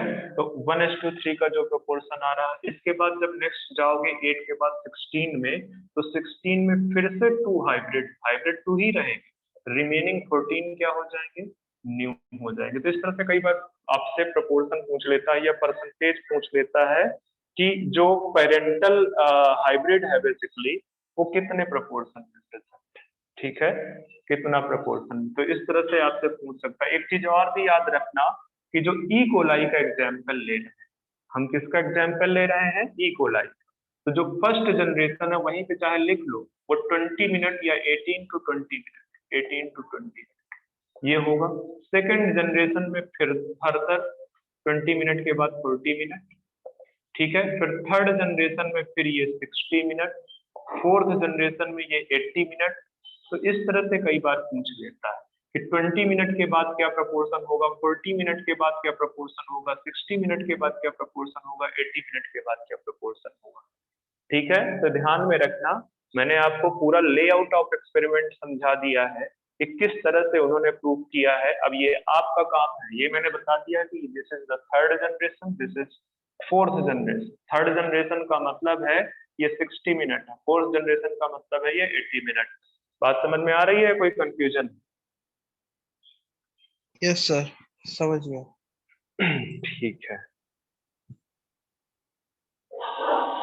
और एक चीज याद रखना कि जो बेसिकली नाइट्रोजन सोर्स है, ये भी कई बार हो सकता है पूछ ले। वैसे तो चांसेस कम है, पर फिर भी पूछ सकता है कि जो नाइट्रोजन सोर्स है वो क्या है वहां पे। सर अमोनियम क्लोराइड है सर। Ammonium chloride. तो ये भी ध्यान में रखना कि जो नाइट्रोजन सोर्स है बेसिकली जिसके फॉर्म में उन्होंने N14 और N15 लिया है वो अमोनियम क्लोराइड है। और ये set of experiment E coli में परफॉर्म किया गया है, मिचेल्सन एंड स्टाल ने इसको परफॉर्म किया है इन द ईयर 1958। ठीक है, तो ये तो पूरा प्रोकैरियोट्स में ये बताया गया कि प्रोकैरियोट्स में इस तरह से हो रहा है। प्रोकैरियोट्स में एक्चुअली देखो तो क्रोमोसोम्स नहीं प्रेजेंट होते हैं, वो बोल जरूर हम दे देते हैं कि वो एक क्रोमोसोम है, पर एक्चुअली क्रोमोसोम है नहीं, वो प्रोक्रोमोसोम्स बोलते हैं, प्रिमिटिव टाइप का क्रोमोसोम। ठीक है, तो एक और साइंटिस्ट थे टेलर एंड हिज कलीग्स। ठीक है, तो उन्होंने 1958 में, ठीक है, एक ये परफॉर्म किया कि जो मोड ऑफ रेप्लिकेशन है, mode of replication in eukaryotes या यहाँ पे इस तरह से बोल सकते हो क्रोमोसोम वो क्या है बेसिकली सेमी कंजर्वेटिव। तो दोनों में प्रूफ हो गया, प्रोकैरियोट्स में भी प्रूफ हो गया, यूकैरियोट्स में भी प्रूफ हो गया semi conservative mode of replication. ठीक है, यूकैरियोट्स में भी प्रूफ हो गया सेमी कंजर्वेटिव मोड। कहाँ पे प्रूफ किया? ये काम कर रहे थे फैबा बीन्स पे। फैबा बीन्स, इसका साइंटिफिक नेम है विसिया फैबा। ठीक है, इस पे काम कर रहे थे टेलर एंड हिज कलीग्स। ठीक है, तो इसमें इस फैबा बीन्स में उन्होंने किया और क्या यूज किया, जैसे वहां पे नाइट्रोजन 15 यूज किया गया था प्रोकैरियोट्स के केस में, तो उसी तरह से विसिया फैबा में टाइट्रिएटेड थाइमिडीन ये यूज किया गया था। तो ये कई बार पूछ लेता है। ठीक है, कि फैबा बीन्स में जो, और ये इस बार रेडियो एक्टिव, ये क्या है बच्चे? ये रेडियो एक्टिव। ठीक है, ये हैवी नहीं है, ये रेडियो एक्टिव। तो रेडियो एक्टिव टाइट्रेटेड थाइमिडीन का यूज करके विसिया फैबा में टेलर एंड कलीग्स ने ये प्रूव किया कि जो यूकैरियोट्स में भी जो मोड ऑफ रेप्लिकेशन है दैट इज सेमी। कैसा है? Semi conservative. तो यहाँ से ये एक्सपेरिमेंट मैंने आपका खत्म कर दिया। ठीक है, जो रेप्लिकेशन के लिए एक्सपेरिमेंट था। अब आते हैं हम मैकेनिज्म ऑफ डीएनए रेप्लिकेशन पे। मैकेनिज्म ऑफ डीएनए रेप्लिकेशन पे आते हैं। तो इरेज कर दूं इसको मैं? Yes yes sir.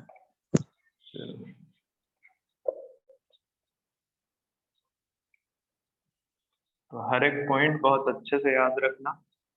पिछली बार यहाँ से सिर्फ एक क्वेश्चन पूछा गया, जो मुझे नोटिस में है, हो सकता है एक आधा और पूछा गया। स्पेशली ट्रांसक्रिप्शन से वो क्वेश्चन पूछा गया था। ट्रांसक्रिप्शन से पूछा था उन्होंने कि वहां पे हेलिक्स ओपनिंग करने के लिए क्या प्रेजेंट होता है। तो ट्रांसक्रिप्शन में जो एंजाइम काम करती है वो एज ए यूनिट काम करती है, उसके लिए अलग से कोई एंजाइम्स नहीं है, उसी के अंदर सारी प्रेजेंट होती है आरएनए पॉलीमरेज के अंदर। यहाँ पे सेपरेट सिनेरियो है।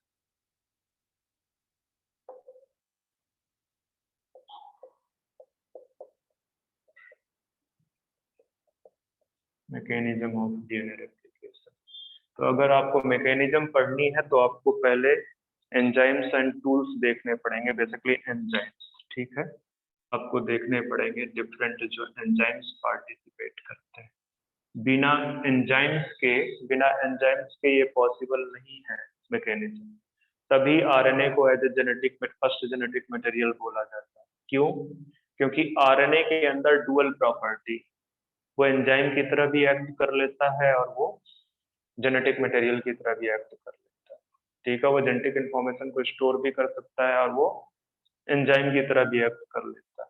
ठीक है, तो अभी आप देखोगे कि डीएनए से डीएनए कॉपी करने के लिए एंजाइम्स की जरूरत है। तो अगर स्टार्टिंग में डीएनए जो है वो होता है जेनेटिक मटेरियल, तो उसकी कॉपी करने के लिए जो एंजाइम्स चाहिए थे वो कहाँ से आए? तो प्रोटीन तो बना नहीं ना अभी, प्रोटीन एंजाइम के फॉर्म में होते हैं। ठीक है, तो इसी वजह से आरएनए में सिर्फ ऐसी कैपेबिलिटी थी कि वो बेसिकली जेनेटिक मटेरियल की तरह भी काम कर सकता था और वो एंजाइम की तरह, तो उसने अपने आप को खुद ही से कॉपी कर दी। तो वो जो रिवर्स ट्रांसक्रिप्टेज है ना, वो रिवर्स ट्रांसक्रिप्टेज बेसिकली एक आरएनए, और उस ऐसा एंजाइम जो आरएनए को उसको राइबोजाइम बोलते हैं। रिवर्स ट्रांसक्रिप्टेज क्या है आपका? एक राइबोजाइम, एक एंजाइम है जो कि बेसिकली आरएनए। ठीक है, तो चलो एंजाइम्स में हमने स्टार्ट किया है। हम पहले लिखते हैं DNA dependent DNA polymerase. DNA polymerase,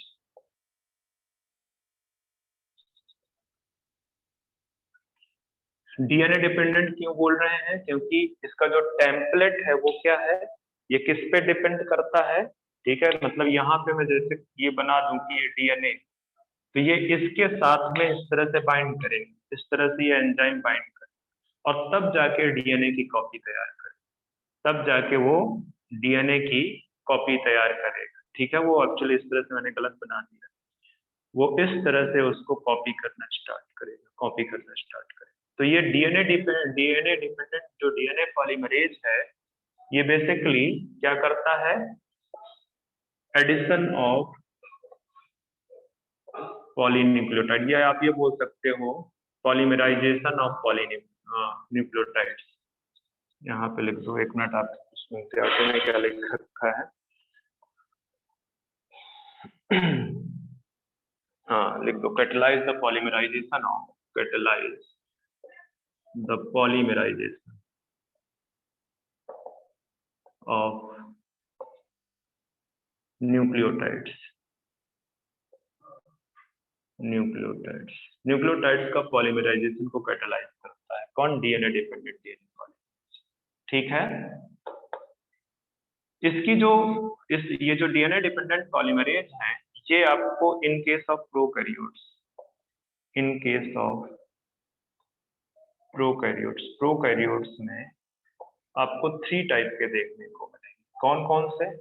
एक है, मैं देखो पूरा नहीं लिखूंगा, मैं सिर्फ इतना ही लिखूंगा। ठीक है, डीएनए, और पॉलीमरेज को भी मैं स्टार्ट में लिखूंगा पॉज। ठीक है, डीएनए पॉलीमरेज 1, डीएनए पॉलीमरेज 2 और डीएनए पॉलीमरेज 3। तो जो main replicating enzyme in case of prokaryotes, ये मेन रेप्लिकेटिंग एंजाइम है। ठीक है, मेन रेप्लिकेटिंग एंजाइम, बात समझ में आ रही है? ये मेन रेप्लिकेटिंग एंजाइम। ठीक है, Yes, और sir. डीएनए पॉल 1 एंड जो पॉल 2 है, ये रिपेयर की प्रोसेस में पार्टिसिपेट करते हैं। कहाँ पे पार्टिसिपेट करते हैं?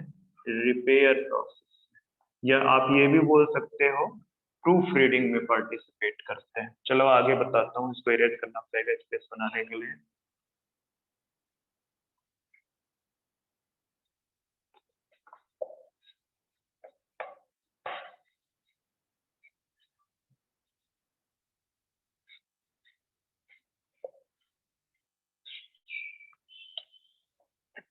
तो अगर आपसे कभी क्वेश्चन पूछता है कि डीएनए पॉलीमरेज का काम क्या है, तो आप बोलोगे कि it catalyse the polymerisation of nucleotides. ठीक है, न्यूक्लियोटाइड्स के पॉलीमराइजेशन को, और स्पेशली वहां पे न्यूक्लियोटाइड्स की जगह पे जरा बच्चे लिखो डीऑक्सी न्यूक्लियोटाइड। गर्ल्स, ठीक है, मैंने सिर्फ न्यूक्लियोटाइड लिख रखा है, उसके पहले लिख दो डीऑक्सी न्यूक्लियोटाइड, क्योंकि डीएनए में न्यूक्लियोटाइड नहीं पाए जाते हैं, वहां पे क्या पाए जाते हैं? Deoxy nucleotides. इसको साल्ट में डीऑक्सी न्यूक्लियोटाइड्स को क्या बोलते हैं? डीएनटीपीज। साल्ट में इनको बोलते हैं डीएनटीपीज। चलो आगे बढ़ते हैं।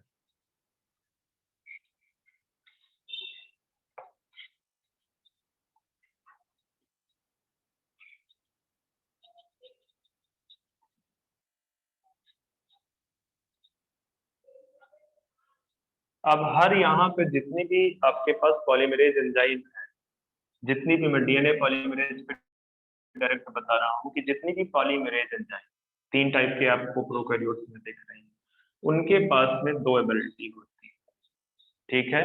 एक तो पॉलीमराइजिंग कैपेबिलिटी,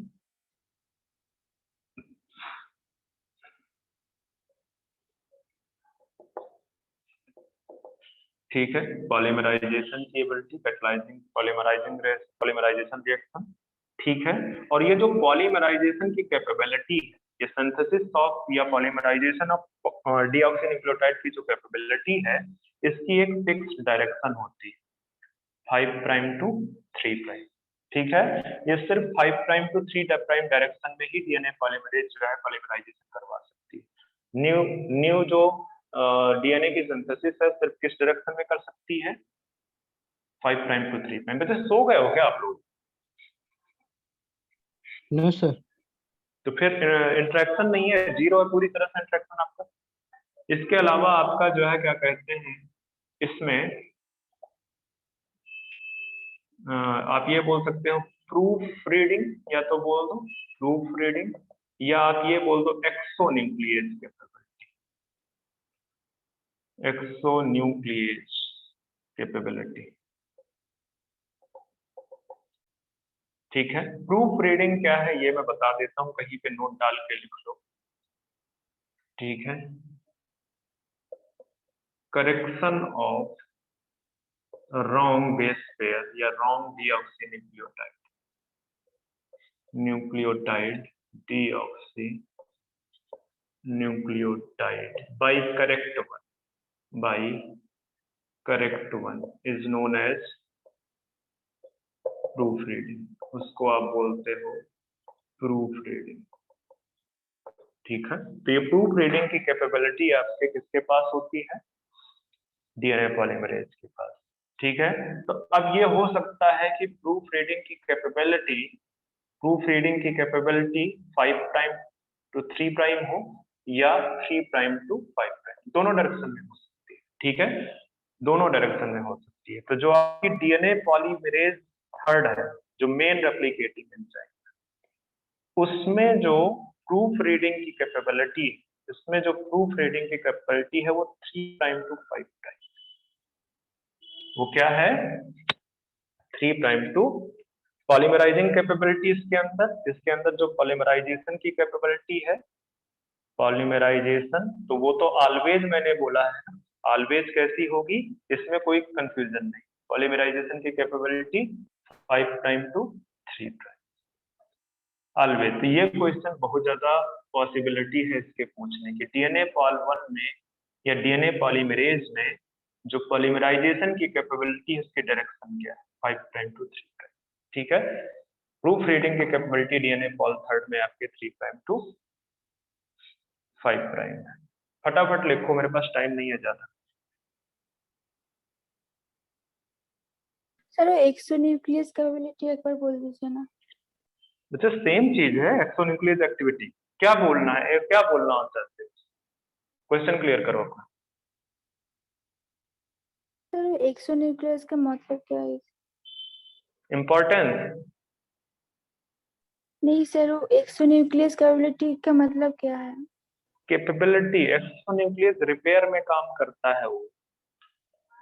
अभी ये तो लिखाया है ना, ये प्रूफ रीडिंग को ही तो एक्सोन्यूक्लियस बोल रहे हैं, correction of wrong deoxynucleotide by correct one. मतलब सपोज कर लो ये डीएनए है, यहाँ से इसकी कॉपी होती चली जा रही है, यहाँ पे कोई न्यूक्लियोटाइड रॉन्ग आ गया, तो इसको ये जो है क्या कहते हैं, अगर इसकी यही डायरेक्शन होती इसी डायरेक्शन में, तो आगे वो कर सकता, पीछे थोड़ी कर सकता है, अगर इसकी डायरेक्शन 5 प्राइम टू 3 प्राइम। तो अगर 3 प्राइम टू 5 प्राइम होने की वजह से वो इस पे 1 1 1 करके तोड़ता जाएगा और इसको रिप्लेस करेगा और फिर से ऐड करना स्टार्ट करेगा। ये लिखा तो है, अब इससे बेहतर और क्या लिखोगे, correction of wrong deoxynucleotide by correct one is known as proof reading और एक्सोन्यूक्लियस। ये उसके मैकेनिज्म पे नाम है, वो जो काम कर रहा है। एक्सो मतलब बाहर से कट कर रहा है, एक्सो मतलब बाहर से कट रहा है। आपको याद होगा जब जो है मैं आपको हाइड्रोलाइजेज एंजाइम बता रहा था तो वहां पे मैंने कैटेगरी बताई है। इवन इवन मैंने आपको एंजाइम्स चैप्टर में बताया कि दो टाइप के एंजाइम्स होते हैं, एक्सो और सॉरी एक्सो एंजाइम्स और एंडोएंजाइम्स। बाहर से कट करेगा तो एक्सो होगा, अंदर से कट करेगा तो एंडो होगा। अब बच्चे नोट्स नहीं रिवाइज करोगे तो अब यही तो दिक्कत होती है कि जब आप स्टार्टिंग में टीचर चलता है तो वो बहुत स्लो चलता है। वो इसलिए स्लो चलता है क्योंकि उसको बहुत सारे पार्ट को कवर करना होता है, हर एक चीज को एक्सप्लेन करना होता है। अब जब मैं एक बार पूरी चीजें ऑलरेडी एक्सप्लेन करके बैठा हुआ हूँ तो मैं तो एक्सपेक्ट करूंगा कि मैं अपनी स्पीड को बढ़ाऊं। तो वही चीज है, ये कुछ और नहीं है। एक्सो मतलब बाहर से, न्यूक्लियस मतलब न्यूक्लिक एसिड को बाहर से कट कर, तो उसी को बोलेगा जो है क्या कहते हैं, एक्सोन्यूक्लियस। उसको जनरली हम प्रूफ रीडिंग बोलते हैं कि जो भी बेस पेयर ऐड हो रहे हैं उनमें कोई गलती ना हो, उनके अंदर कोई गलती ना हो, तो उसको बोलते हैं proof reading ability. Proof reading ability. तो ये तो डीएनए पॉलीमरेज का मैंने बताया, 1 का बता दिया आपको, डीएनए पॉलीमरेज 1। अब डीएनए सॉरी 3 का बताया अभी तक। अब डीएनए पॉलीमरेज 1 जिसको कॉर्नबर्ग एंजाइम बोलते हैं, फर्स्ट डिस्कवर्ड डीएनए पॉलीमरेज। कई बार क्वेश्चन पूछा जा चुका। डीएनए पॉल 2 ज्यादा नहीं पूछा जाता, ना ही ज्यादा उसका बहुत सिग्निफिकेंट है। पॉल 1 को देखो, DNA poly also known as Kornberg enzyme. Kornberg ने इसको डिस्कवर किया था तो उनके नाम पे इसको क्या बोल दिया गया, कॉर्नबर्ग। ठीक है।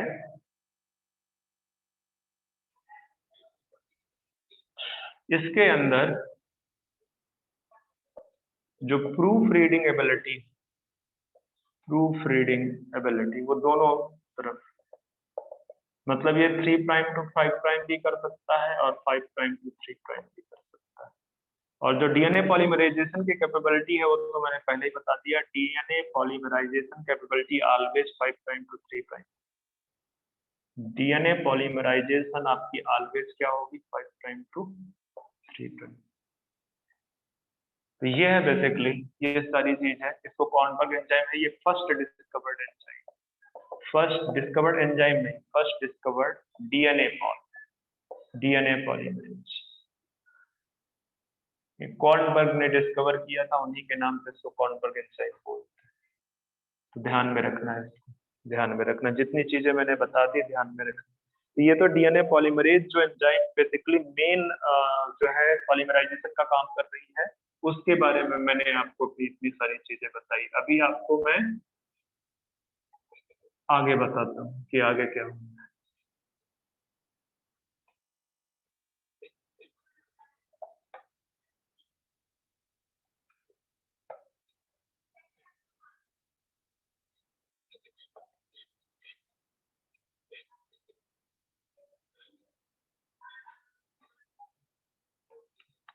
अब आते हैं हम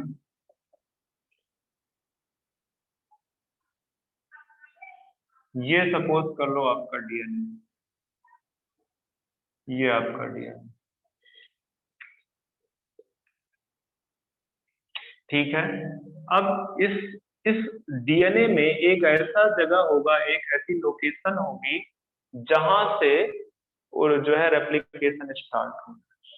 ठीक है, जहां से रेप्लिकेशन को स्टार्ट होना, ठीक है।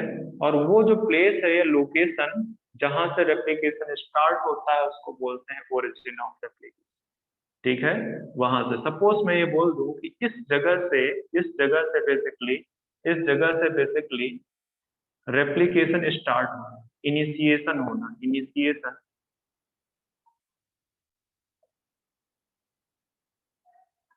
Of replication. तो इस जगह को, इस लोकेशन को जहां से इनिशिएशन ऑफ रेप्लिकेशन स्टार्ट हो रहा है उसको बोलते हैं ओरिजिन ऑफ रेप्लिकेशन। और ये जो ओरिजिन ऑफ रेप्लिकेशन है इसको शॉर्ट में बोलते हैं ओरिजिन ऑफ रेप्लिकेशन। ठीक है, इसको शॉर्ट में बोलते हैं ओरिजिन। इस यहां से आया ये ओरिजिन ऑफ रेप्लिकेशन। ठीक है। ये जो ओरिजिन ऑफ रेप्लिकेशन है, ये जो सीक्वेंस है, यहाँ तो नाइट्रोजनस बेस ही प्रेजेंट होंगे ना, यहाँ पे डीएनए है तो नाइट्रोजनस बेसिकली न्यूक्लियोटाइड डीऑक्सीन्यूक्लियोटाइड्स प्रेजेंट हो। तो ये जो ओरिजिन ऑफ रेप्लिकेशन है, यहाँ पे 80 रिच सीक्वेंस होते हैं, 80 रिच सीक्वेंस। आपको पता है, अगर याद है तो बहुत अच्छा, नहीं तो और भी अच्छा। ए और टी के बीच में जो हाइड्रोजन बॉन्ड है वो 2 हाइड्रोजन बॉन्ड है। जीसी में 3 हाइड्रोजन बॉन्ड होता है, तो उसको तोड़ना, उसको ब्रेक करना डिफिकल्ट। यहाँ पे 80 होने की वजह से ब्रेक करना इसको आसान।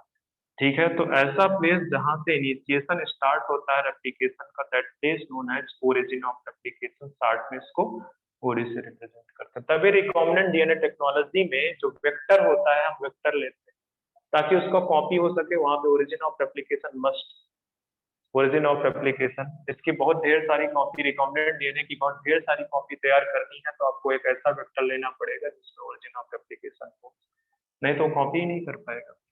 तो ओरिजिन ऑफ रेप्लिकेशन क्या है? ऐसा लोकेशन डीएनए सीक्वेंस में जहां से इनिशिएशन हो सके रेप्लिकेशन का, उसको बोलते हैं ओरिजिन ऑफ रेप्लिकेशन।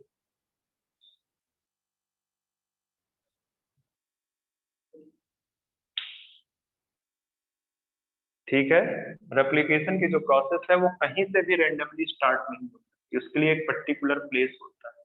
ठीक है, it cantt initiate randomly from any place. ठीक है, there is a specific location, there is a specific location on DNA। DNA में एक स्पेसिफिक लोकेशन है जहां से इनिशिएशन होता है रेप्लिकेशन का, that place is known as origin of replication, origin of replication। ठीक है। ओके, अब एक और इम्पोर्टेंट चीज बताता हूं मैं आपको डीएनए पॉलीमरेज के ही रिस्पेक्ट में। बड़ा इंपॉर्टेंट पॉइंट है, ध्यान में रखें। डीएनए पॉलीमरेज के रिस्पेक्ट में बताता हूं कि जो डीएनए पॉलीमरेज है, DNA polymerase can't initiate DNA replication. इसके अंदर ये कैपेबिलिटी नहीं है कि ये डीएनए रेप्लिकेशन को स्टार्ट कर सके। ये सिर्फ only can only elongate, only elongate. ठीक है, इलोंगेट द पॉलीन्यूक्लियोटाइड। ठीक है, उस चेन को, पॉलीन्यूक्लियोटाइड को, चेन को सिर्फ इलोंगेट कर सकता है, पॉलीन्यूक्लियोटाइड चेन को सिर्फ इलोंगेट कर सकता है, इनिशिएट नहीं कर सकता, इनिशिएट नहीं कर सकता। जबकि आरएनए पॉलीमरेज में एक कैपेबिलिटी होता है कि वो उसको इनिशिएट कर सकता है, वो इनिशिएट कर सकता है। एक और इम्पॉर्टेंट बात यहीं पे बताता हूँ, ये बच्चे सब बेसिक्स हैं, नहीं आएंगे समझ में, नहीं पढ़ोगे तो फिर मैं नहीं जानता।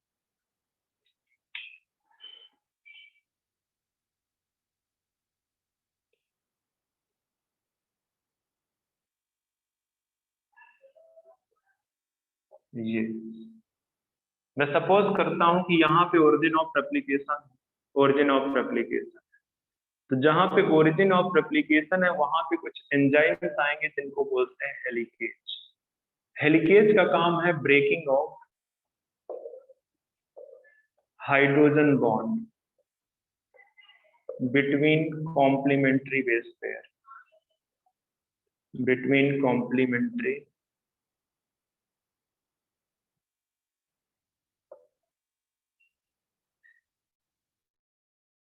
बेस पेयर या नाइट्रोजनस बेस।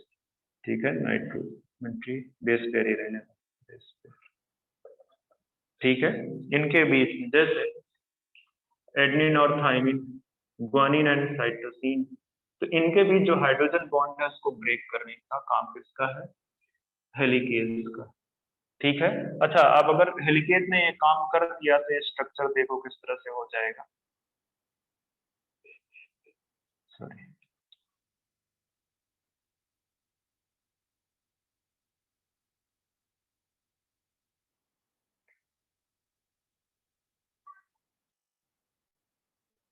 ये ठीक है, ये आ गया, आपको इसको और छोटा करते हैं। इसको बोलते हैं रेप्लिकेशन। ब्रेक करने के जब हाइड्रोजन बॉन्ड ब्रेक हो गया तो इसको बोलते हैं क्या, ये है रेप्लिकेशन फॉर्क।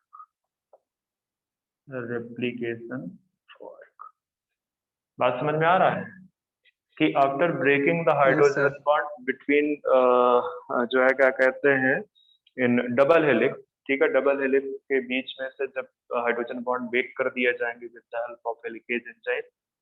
हेलिकेज का काम देख लेना, ये पूछ सकता है, ठीक है, with the help of helicase enzyme. तो बेसिकली ये जो पूरा का पूरा स्ट्रक्चर आएगा that structure will be known as replication fork, उसको रेप्लिकेशन फॉर्क बोलेंगे, ठीक है।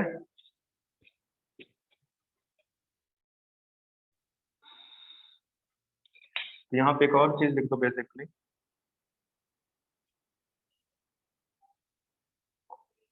Small opening from where replication occurs या replication स्टार्ट नहीं अकर ही लिखो, अकर, इसी को क्या बोलते हैं, रेप्लिकेशन फॉर्क बोलते हैं। एक और चीज ध्यान में,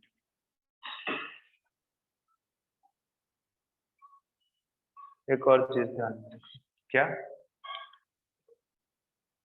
कि जैसे मैंने अभी अभी इस तरह से पिक्चर बनाया था, इस तरह, और फिर मैंने कर दिया कि इसको सेपरेट कर दिया, इसको सेपरेट कर दिया, ठीक है, तो ये पॉसिबल नहीं है टेक्निकली। क्या है टेक्निकली, अगर हमें पूरा का पूरा जीनोम मान लें और हमें पूरे दोनों को सेपरेट कर दिया, टेक्निकली पॉसिबल नहीं है। क्यों नहीं पॉसिबल है, क्योंकि जो रेप्लिकेशन है, replication is very energy consuming process, बहुत ज्यादा एनर्जी कंज्यूम करता है, ठीक है, वेरी एनर्जी कंज्यूमिंग प्रोसेस, ठीक है। तो both strand can be separate with each other, completely separate कर पाना पॉसिबल नहीं है, ठीक है, both strand can separate completely with each other, ठीक है। इसकी वजह से वहां पे स्मॉल ओपनिंग बनती है, इसकी वजह से वहां पे स्मॉल ओपनिंग बनती है, ठीक है, and that small opening is known as replication fork, और यहीं पे रेप्लिकेशन होता है, यहीं पे क्या होता है, रेप्लिकेशन होता है। अब एक और चीज याद रखना बच्चे, कि जब मैं आपको नेक्स्ट जब रेप्लिकेशन की मैकेनिज्म स्टार्ट करूंगा तो मैं क्या करूंगा, मैं इसको बीच से काट दूंगा, ये मतलब ऐसा पिक्चर लगेगा, ठीक है। तो ये जो बीच से आपने इसको सपोज कर लो काट दिया इसको, तो ये आपको इस तरह का नजर आएगा। फिर मैं बताऊंगा कि एक में पूरा इस तरह से हो रहा है, इस तरह से यहाँ पे रेप्लिकेशन हो रहा है, तो मैं बेसिकली ये पार्ट दिखाऊंगा आपको, कहने का मतलब ये है, तो ये वाला पार्ट भी आपका क्या कहलाएगा,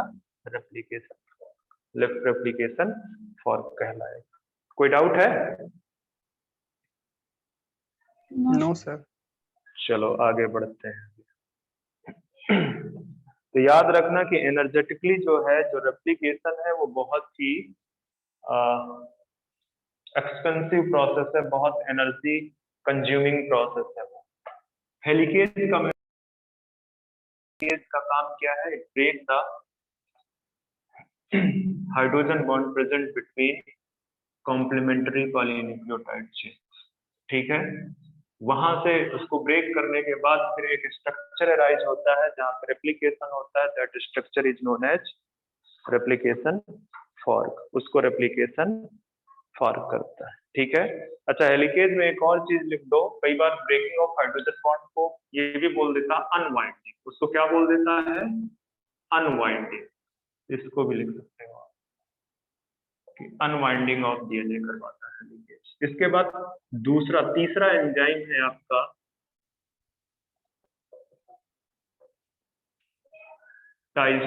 टोपोआइसोमरेज, ये क्या करेगा, रिमूव करेगा,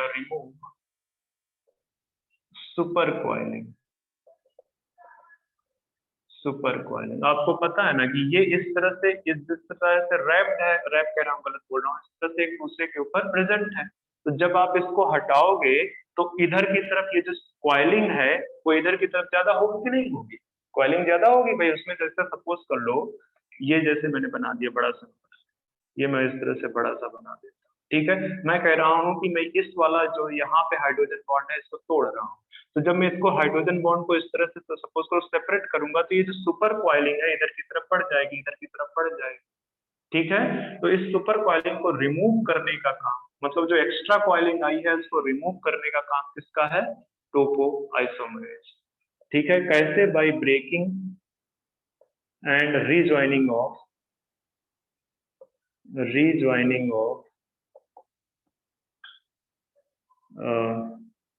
फास्फोडाइएस्टर बॉन्ड। इतना नहीं पूछेगा, ये चीज पूछ सकता है, रिमूवल ऑफ सुपर कॉइलिंग। इसके बाद एक प्रोटीन है जो बड़ा इंपॉर्टेंट है, इसके बाद एक प्रोटीन है जो बहुत इंपॉर्टेंट है। कौन सी प्रोटीन है वो? That is single strand binding protein. Single strand binding protein, single strand binding protein. ठीक है, इसको स्टार्ट में एसएसबी बोलते हैं, स्टार्ट में इसको बोलते हैं एसएसबी। ये क्या करता है कि जैसे इस तरह से मैं बोल दूं कि ये रेप्लिकेशन फॉर्क बना, ये रेप्लिकेशन फॉर्क बन गया, रेप्लिकेशन फॉर्क बन गया। तो अगर इसको रोका नहीं गया तो ये दोबारा से पेयरिंग कर लेगा। हाइड्रोजन बॉन्ड ही तो फॉर्मेशन करना है उसको, वो दोबारा से पेयरिंग कर लेगा। तो इसकी वजह से क्या होता है कि जो न्यूक्लियोटाइड है वो इस तरह से एसएसबी जाकर सिंगल स्ट्रैंड के साथ बाइंड कर जाता है। सिंगल स्ट्रैंड बाइंडिंग प्रोटीन जो है इस सिंगल स्ट्रैंड के साथ बाइंड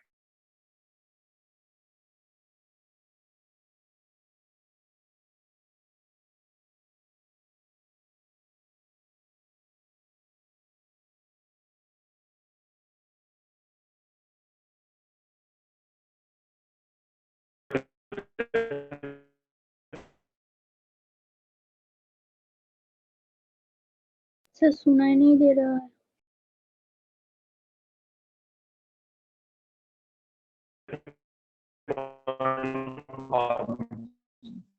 प्रिवेंट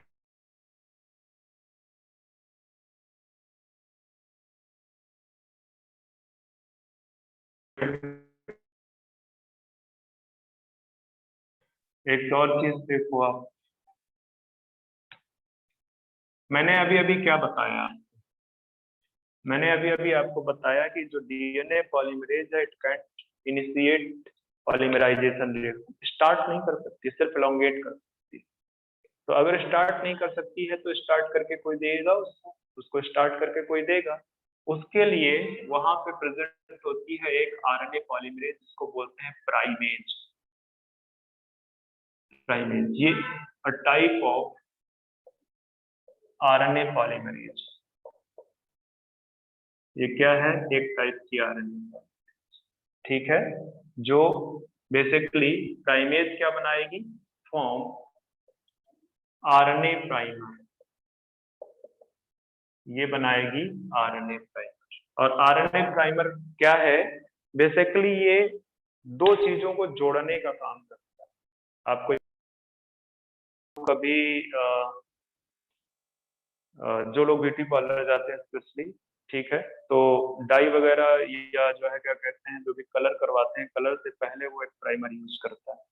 ठीक है, तो प्राइमर का काम क्या है कि जो हेयर है, हेयर की सरफेस के साथ में कलर को बाइंड करने का काम। तो वैसे ही ये भी कुछ है, वैसे भी ये मतलब कि जो दो, ये जैसे एक पेरेंट डीएनए है, इसके साथ में इसकी कॉपी तैयार करनी है तो उसके पहले यहाँ पे एक प्राइमर बनेगा, एक न्यूक्लियोटाइड सीक्वेंस का एक स्मॉल न्यूक्लियोटाइड सीक्वेंस बनेगा, और उसके बाद ही उसमें आगे पॉलीमरेज आके उसको एलोंगेट करेगा। यहाँ पे पॉलीमरेज बाइंड कर जाएगा, पॉलीमरेज बाइंड कर जाएगी, आगे उसको एलोंगेट करना स्टार्ट करेगा, इसको एलोंगेट करना स्टार्ट करेगा। ठीक है, तो ये बेसिकली जो प्राइमेज है दिस इज क्या बनाता है? Form RNA primer. RNA primer कुछ नहीं है, दिस इज द आरएनए, क्या बोलूंगा इसको, आरएनए सेगमेंट या सेगमेंट ही लिख दो, आरएनए सेगमेंट। ठीक है, तो ये आरएनए सेगमेंट ये है, ये इसका यहाँ पे लग जाएगा, इसके आगे फिर आएगा, क्योंकि उसको एक्सटेंड करना होगा, एलोंगेट करना होगा, वो काम कर लेगी डीएनए पॉलीमरेज। ठीक है, वो काम कर लेगी। कैसे कर लेगी, आपको अगर थोड़ा सा याद है, थोड़ा सा आपको याद हो, तो न्यूक्लियोटाइड के बीच में जो न्यूक्लियोटाइड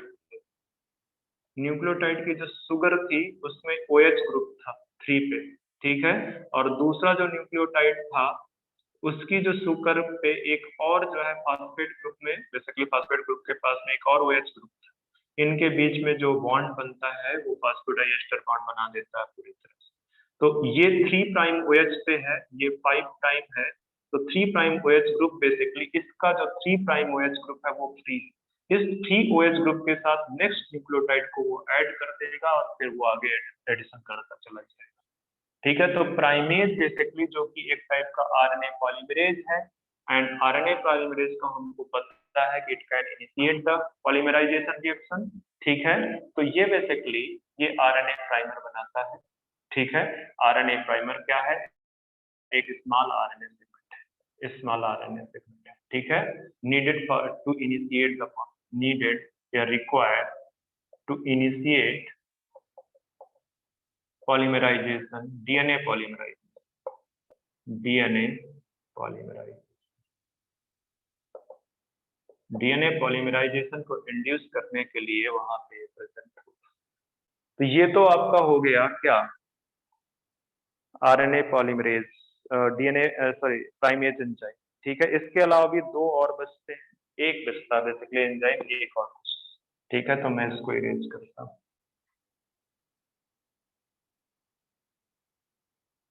मैं अब आपको ले चलता हूँ 6 नंबर पे जो एंजाइम है, लाइगेज, लास्ट एंजाइम है बेसिकली लाइगेज। लाइगेज क्या करता है, ज्वाइन ओकाजाकी फ्रेगमेंट, ओकाजाकी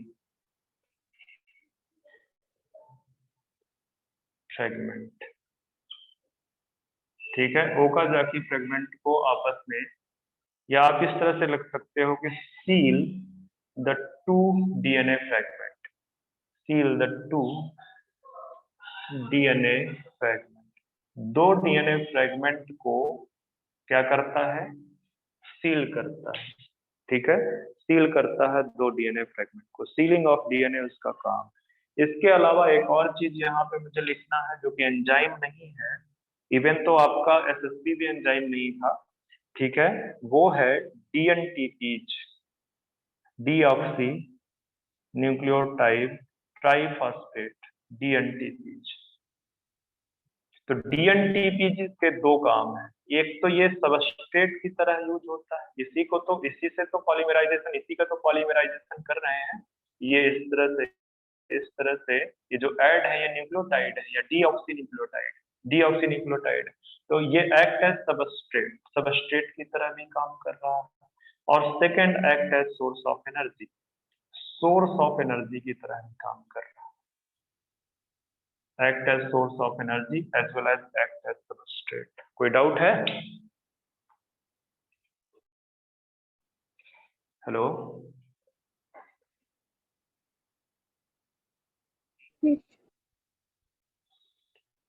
तो ये सबस्ट्रेट की तरह भी कर रहा है काम और सोर्स ऑफ एनर्जी की तरह भी काम कर रहा है। तो मुझे लग रहा है टाइम हो चुका है आपका।